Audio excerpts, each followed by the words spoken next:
Welcome to This Explainer. Today, we're diving into a really uncomfortable truth.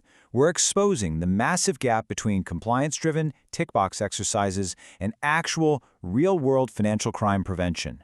For years, institutions have been building these elaborate defenses, right? But it really makes you wonder, are they actually protecting the financial system or just protecting themselves from fines?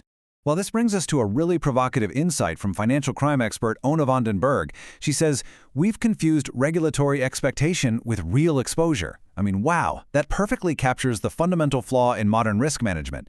It basically tells us that what we're currently doing isn't a true risk-based approach at all. It's really just risk avoidance masquerading as governance. So, to unpack how we got here, and more importantly, how we fix it, here's our roadmap for today.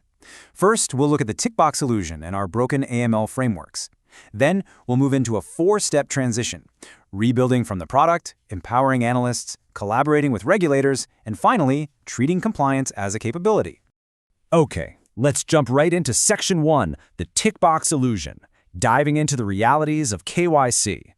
Nowhere is this illusion more obvious than on the front line of customer onboarding. Think about this. Institutions are collecting upwards of 1,200 data points on a single customer. We're talking proof of ID, source of wealth, complex ownership structures, the list just goes on and on. But consider the reality here.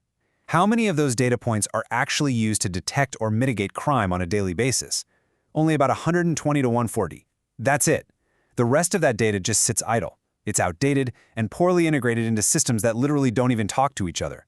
We're essentially just hoarding data to appease regulators, not to actually catch criminals. Which leads us to Section 2, a broken AML framework, where we see that transactions actually reveal the true risk.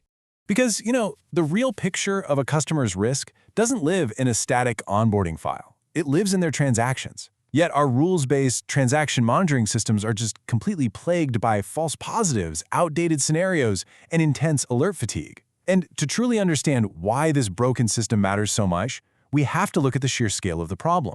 According to the United Nations Office on Drugs and Crime, a staggering $1.6 trillion in illicit finance flows through the global system every single year. $1.6 trillion! Let that massive number sink in for a second. And in response to that, global banks just throw an incredible amount of money at the problem, over $300 billion annually. It's literally a multi-billion-dollar industry entirely dedicated to anti-money laundering and risk management. But here's the absolutely shocking punchline. Despite that $300 billion in spending, less than 1% of criminal funds are actually successfully recovered. Less than 1%.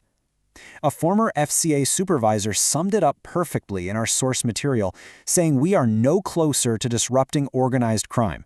The current AML model is just fundamentally, undeniably flawed. So what do? Let's move to Section 3, Tech-First Transition, Rebuilding AML. We clearly can't keep doubling down on broken processes, right? So here is exactly how we shift to data-driven risk management. Here's the high-level view of our four-step transformation. Step 1, we rebuild from the product up. Step 2, we move to a tech-first framework. Step 3, we empower our human analysts. And Step 4, we fundamentally change how we collaborate with regulators. Let's break down Step 1, rebuilding from the product. We have to stop building our risk models based purely on what a regulation says and start looking at the products and services themselves. We need to prioritize product-focused modeling. Ask yourself, what behaviors do these products actually enable? Who are they genuinely designed for? And what common misuse patterns do we see in the real world? Because only by answering these questions can you define actual risk indicators that are truly worth tracking. And that leads us directly into Step 2, moving to a tech-first framework. Those static spreadsheets and dusty policy binders, they've got to go. Instead, we need dynamic KYC. Think of dynamic KYC as a process that continuously evolves based on actual customer usage and transaction behavior, rather than relying on static policies. It's living, breathing risk management. To actually make dynamic KYC a reality, we need tech-first upgrades, and we need to heavily leverage behavioral analytics. We're talking about real-time transaction monitoring that uses machine learning to spot contextual anomalies, not just simple, rigid threshold breaches.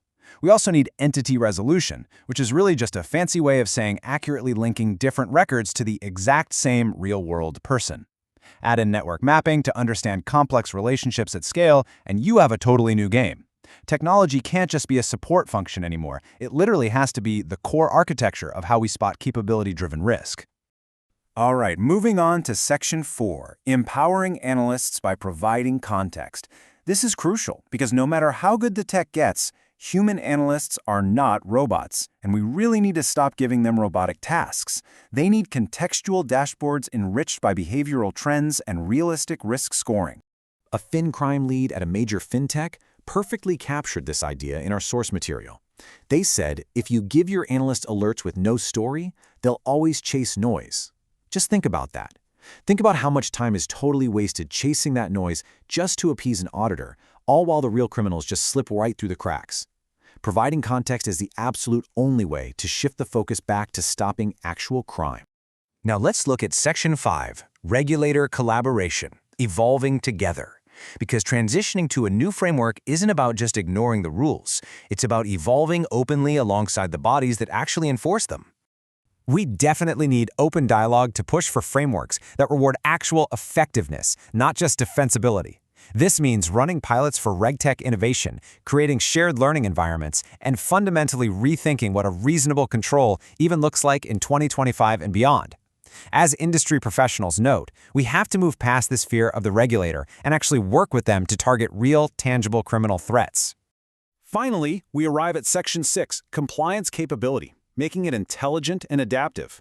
This really brings us to the massive paradigm shift required in risk management today. We have to move away from viewing compliance purely as a control, regulator-based, completely static, and highly defensive. We need to transition over to viewing compliance as a capability. That means it needs to be informed, intelligent, and highly adaptive.